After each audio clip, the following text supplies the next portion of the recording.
もし目の前の人間が突然理性を失いあなたに襲いかかってきたら、2012年5月26日アメリカフロリダ州マイアミ。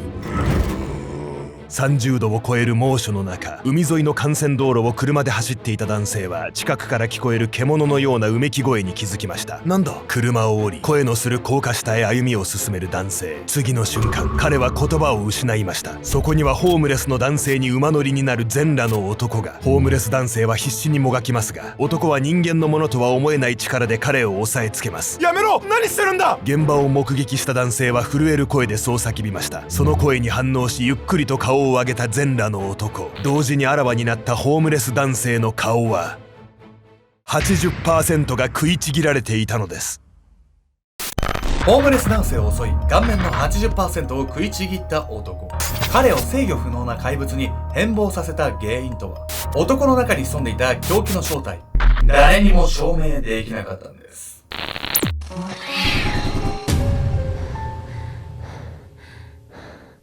おさすけちゃんです。いやー、みやみこです。でもね、ちょっと私ね、本当にみんなに教えてほしいことがあんの。なんだろう。今ね、私たちさ、都内に住んでるわけだけどさ、やたらとさ、マーラータン屋さんが多くない？わかる？今流行ってるからね。流行ってんの？あんた食ったことある？あるよ。チーパオマーラータみたいな。知らない。7に宝って書いてああ、それは私も見たことある。美味しい？別に美味しい。美味しい。まあ、でも美味しいのもあるし、うんちょっとヘルシーに収めたいなって時に食べる。そうなの。でもめっちゃ並んでんのよ。私がね、見るマーラータン屋さん。しかもそこへ並んでるだけかと思いきやね、チーパオじゃないところが、なんか5、6軒できてたりするから、そんなみんな好きなのって思って、私も一回食べたことはあるんだけど、何がそんなハマるのかちょっと教えてほしいなと思って、ちょっと私の知らないマーラータンのいいとこみんな知ってそうだから、ぜひ教えてみんな。ただの好みだろ、多分。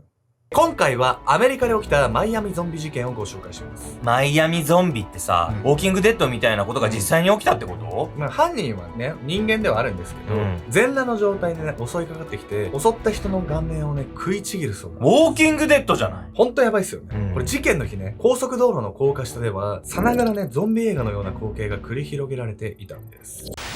高架下のゾンビ。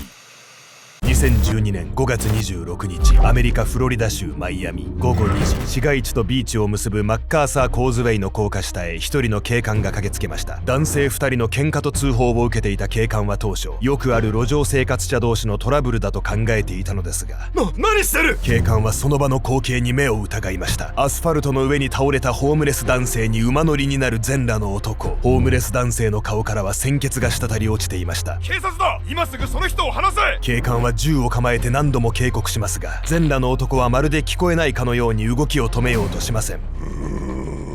口元を真っ赤に染め、人間のものとは思えない低いうなり声を上げるその男。彼はつい先日まで恋人と穏やかな日々を送っていたはずだったのです。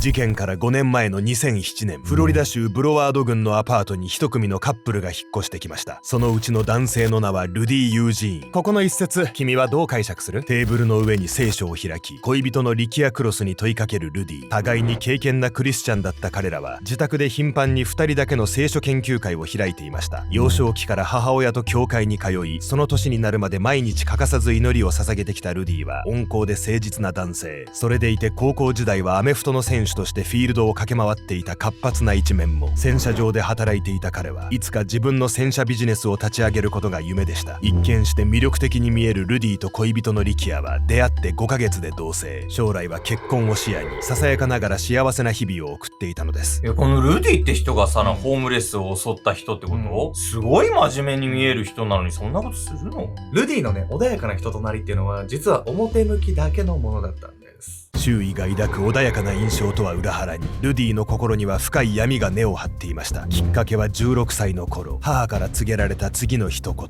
あなたがパパと呼んでいるあの人は実は本当の父親じゃないの。母親が本当の父親じゃないというその人物は、ルディが2歳の頃から一緒に暮らし、ずっと実の父親だと信じてきた男性。彼は16歳になるまでその男性が母親の再婚相手だったことを知らなかったのです。同時に母は、実の父親はルディがまだ幼かった頃に亡くくなっていることを話しました。なぜ本当のことを話してくれなかったんだ。ルディは激しく動揺し、母に対する底知れない怒りを覚えました。ここから彼は目に見えて暴力的になっていくのです。高校卒業後、なかなか定職に就けずにいたルディに母は医療従事者の道を進めますが、彼はこれにも反発。何度も口論を繰り返す中で家具を破壊したり、母親に殴りかかったりし、警察に射出式のスタンガンで制圧されたこともありました。またルディは10代から大麻を常習しており、母親への暴力の件も合わせ7回の逮捕歴が。周囲には大麻をやめたいと話していたといいますが、すさんだ精神状態から彼はなかなかその沼を抜け出せずにいたのです。2005年には一度結婚もしていますが、ルディの DV を原因にわずか2年で離婚。その後に出会ったのが同じクリスチャンで気の合う女性リキアでした。彼女と出会ってからルディは落ち着いているように見え、その交際関係は5年間続きました。ただホームレス襲撃事件を起こす2012年にはまた陰りが見え始めるのです。彼はこの頃リキアと誠実な交際関係を続けているように見せかけながら、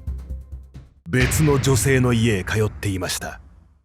約4ヶ月間リキアとその女性に二股をかけていたルディ。彼はリキアの時と同じく浮気相手の女性とも聖書の勉強会をしていました。女性には3人の子供がおり、ルディはヒゲおじさんの愛称で慕われていたといいます。めちゃくちゃ浮気してんじゃない？しかも4ヶ月もよくさ行き来できたわね、バレずに。実は事件後、メディアはルディの恋人と浮気相手を混同していたのです。混乱を解消するため、彼の浮気相手がメディア会見を開いたことによって、彼の二重生活が露呈するんです。この後ルディはついに事件を起こしてしまうんです。その直前から彼の行動は明らかにおかしかったんです。狂った男。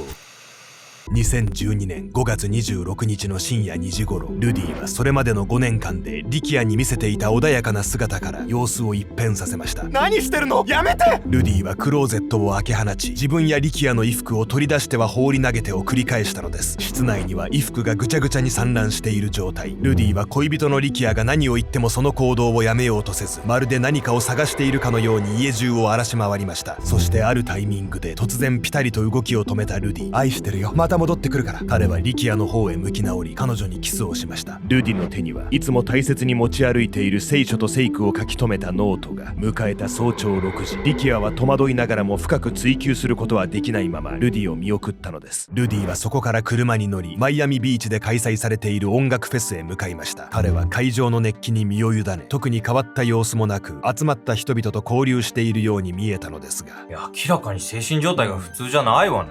ちょっとこれフェスの会場で暴れ出したりなんかしたら一大事じゃない？幸いそうはならなかったんです。ただフェスの会場を後にした直後からルディは徐々に理性を失っていくんです。午前中フェスを堪能したルディは昼前になると付近に違法駐車していた車へ戻りますが、クソ！エンジンがかからない！バッテリーが上がってしまったのか、何度キーを回しても車は動く様子がありません。ルディは何度も車を出入りし、エンジンルームを覗き込んだりしていましたが、結局車を動かすことは叶わず、30分以上の試行錯誤の末、何を思ったのか車をその場に残し、あてもなくフラフラと歩き始めたのです。ルディが歩き始めた正午のマイアミの気温は30度超え。その猛暑の中、彼は約 4.8 キロもの距離を歩き続け、マッカーサーコーズウェイという大きな橋にたどり着きました。そしてここからルディの行動は輪をかけておかしくなっていくのです。橋を渡り始めて間もなく、ルディは唐突に自身の運転免許証を道路に投げ捨てます。その直後、彼は服を脱ぎ全裸になったのです。衣服も持ち物も全て放り捨て、残ったのは肌身離さず持っている聖書だけ。さらに大事にしていたはずの聖書すらも一枚また一枚とページを破り捨て道路へまき散らしていきます。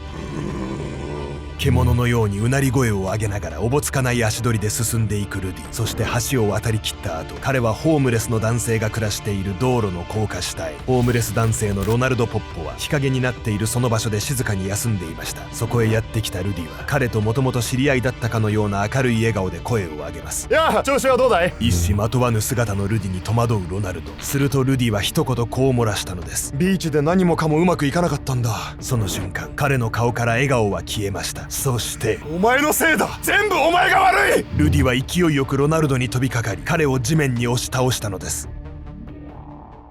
ホームレスのロナルドに馬乗りになったルディは背後からその体に絡みつき、彼の首を執拗に締め上げていた。もうやめてくれ。ここには誰もいない。お前を殺してやる。ロナルドは必死に抵抗するが、ルディの異常な怪力を前になす術はなかった。そしてしばらくもみ合いになる中で、ロナルドの顔へおもむろに手を伸ばしたルディ。そこから彼はロナルドの眼球をえぐり始めた。気を失いそうになるほどの激痛に絶叫するロナルド。地獄の苦しみはまだまだ続く。やめろ、やめてくれ。目が見えなくなったロナルドが自分の身に起きていることをどこまで把握できていたか定かではないが、ルディは確かに彼の顔面を食いちぎっていた。鼻、口、頬。ルディは肉食動物かのようにその顔に噛みついては食いちぎった部位を吐き捨てていく。その最中にも彼は血で染まった口を歪ませながら意味のわからないことを叫び続けていた。お前が俺の聖書を盗んだんだろ。約18分後、警察が駆けつけた頃にはロナルドはすでにその顔の大部分を失っていた。いや、警察はさ、殺人の現場とかたくさん見てきてると思うんだけどさ、これさすがにトラウマなんじゃないの？まあ、現実かね、疑っちゃうレベルですよ。しかもこの時のルディっていうのは警察でもね、簡単には止められなかったんです。今すぐその人を離せ。通行人の通報を受けた警察は現場へ到着するとルディへ銃を向け何度もそう叫びました。ところがルディは一向に攻撃をやめようとせず、血まみれの顔でうなり声を上げ警官を威嚇。警官はやむを得ず発砲しますが、銃弾を受けてもなおルディはひるむ様子もなくロナルドへの攻撃を続けたのです。どうなってやがんだ。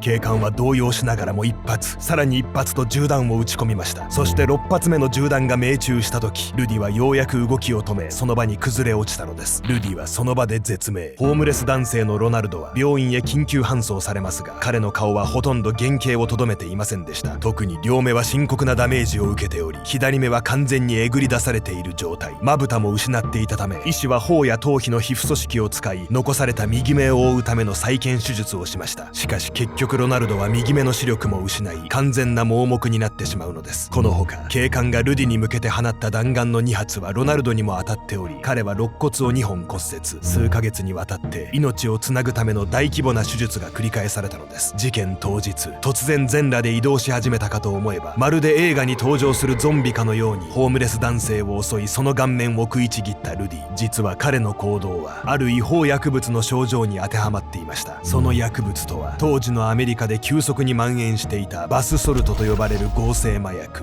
人間の顔面を食いちぎっちゃうほどの凶暴化する薬物があるってこと？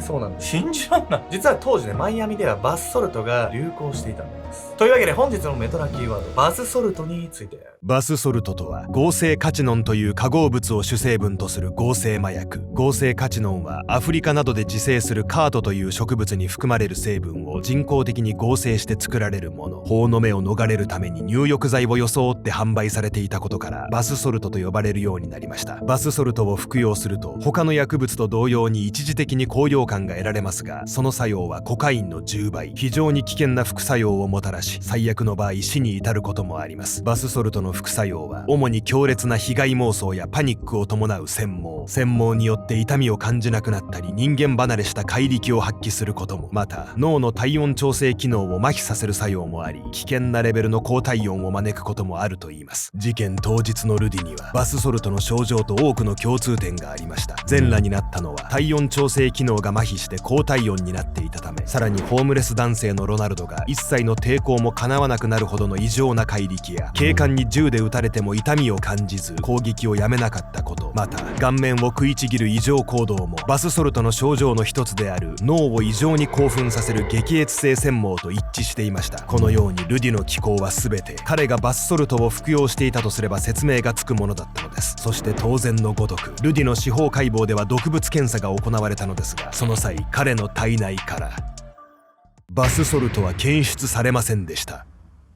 ルディの体内から検出されたのは微量のマリファナ成分のみでは、やはりルディの異常行動に薬物の影響は関係なかったのか。おそらくそうではありません。バスソルトのような合成ドラッグは法規制や警察の目を逃れるため、成分の化学構造を変えた新種が次々に生み出されます。実際ルディの胃の中からは成分を特定できない錠剤が見つかっており、当時の検査キットでは検出できない新種のバスソルトを服用していた可能性が高いのです。ちなみにルディに襲われたロナルドは現在はケア施設で過ごごしており、ギターの演奏ができるまでに回復。ルディへの恨み言を言うこともなく前向きに過ごしているといいます。周囲には温厚な人間であるように見せながらも、薬物を断ち切れず人間とは思えないような気候の末に最後を迎えてしまったルディ。犯罪心理学者のエドウィン・メガルジーは、感情を抑圧しすぎる過剰制御型の人間ほど一度ブレーキが壊れると残虐行為に及びやすい傾向にあると話します。亡くなった今となっては真相は分かりませんが、16歳まで父親の死を隠されていたことや母親との不仲についてルディは人知れず葛藤していたのかもしれません。誰にも頼らず一人で抱え込んだからこそ、薬物という一時的な現実逃避に頼ってしまったのではないでしょうか。あなたの身近には何でも話せる相手がいるでしょうか。一人で悩みを抱え込みすぎてはいませんか。